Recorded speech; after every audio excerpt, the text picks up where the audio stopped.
Soy Julián Peralta, el presidente del Club de Kayak y Ciclismo del Espol, Kayaklismo. Nos encontramos en la principal ciclovía del Espol.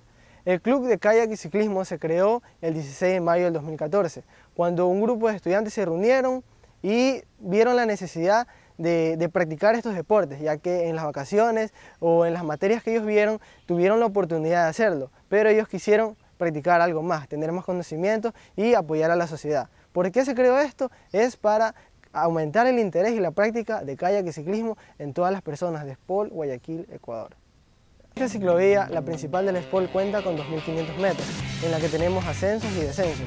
Este es el descenso más pronunciado que esta tiene. Del otro lado tenemos un ascenso bastante pronunciado que es un reto para los principiantes. Pero cuando lo logran completar, se sienten muy bien. Esto es lo bueno de este deporte.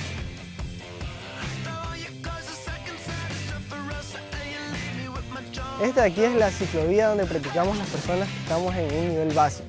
Ya a partir de esta tenemos alrededor de 3 pistas más dentro del Espol que tienen un nivel competitivo mucho más avanzado. Después de esto ya nosotros comenzamos a salir, ya tenemos alrededor de 3 viajes que hemos hecho a Punta Blanca, a Puerto Hondo o a Vía La Costa.